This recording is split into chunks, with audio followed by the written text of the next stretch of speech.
지방 소멸 시기가 빨라지는 요즘 외국인 노동자들의 역할이 주목을 받고 있죠. 하지만 열악한 근무 환경과 인권 침해 문제가 끊이지 않고 있습니다. 전남도에서 대책을 마련했지만 넘어야 할 산이 많습니다. 장혜원 기자가 보도합니다. 필리핀 국적의 계절 근로자가 돈을 들고 문 밖을 나섭니다. 계절 근로자에게 돈을 받은 남성은 일명 브로커. 그는 외국인 노동자가 받는 월급 가운데 매달 20만 원씩을 수수료 명목으로 챙겼습니다. 또 다른 전남의 한 일터에서는 외국인 노동자가 브로커에게 폭행을 당하기도 했습니다.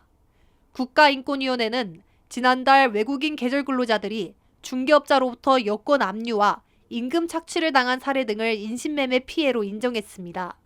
그러면서 이 문제를 해결하기 위해 법적 근거를 마련하고 민간 중개업자 개입 배제 등 제도 개선을 국무총리에게 공고했습니다. 이 제도가 본질적으로는 농어촌에서 노동력을 확보하고 활용을 하기 위한 제도이기 때문에 이러한 점을 좀 고려를 해서 정책을 수립하고 제도를 운영하는 주무부처가 좀 조정될 필요가 있다. 그리고 제도가 지금 법적 근거가 없기 때문에 지금 법적 근거를 좀 마련해야 된다.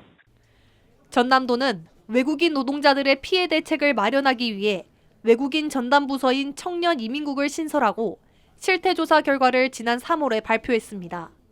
조사 결과 외국인 계절 근로자의 급여 일부를 중개업자가 떼가는 피해가 가장 많았고 여권을 압수당하거나 임금을 제때 못 받는 경우가 뒤를 이었습니다. 전남도는 외국인들의 근로 환경을 개선하기 위해 내년 1월 통합지원센터 콜센터를 운영해 외국인들의 민원 상담을 해결하고 여러 기관을 통해 지원 방안을 마련하겠다고 밝혔습니다. 저희는 내년에 개소할 통합지원센터라고 콜센터라고 있습니다. 거기에서는 법률 상담이라든가 노무 상담 이런 또 행정 체류 관련된 민원 상담들을 통해서 전문가들은 외국인 노동자들의 실질적인 권리 보호와 처우 개선에 있어 적극적인 태도가 필요하다고 주문합니다.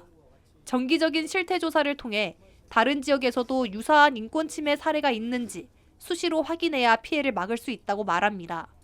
그러면서 외국인 노동자에 대한 언어 교육과 고용주를 대상으로 한 노동 교육이 강화돼야 한다고 강조합니다.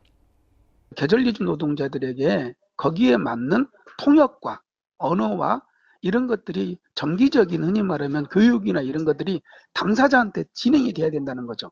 근데 그게 안 되고 있는 거죠. 최근 5년 동안 외국인 증가율이 55%에 달하면서 전국에서 가장 빠르게 외국인 주민이 늘었던 전남. 외국인 노동자들이 지방 소멸 위기 해소 요인으로 작용하는 이때 이들의 처우 개선과 인권 보호가 시급하다는 지적입니다. 헬로티비 뉴스 장혜원입니다.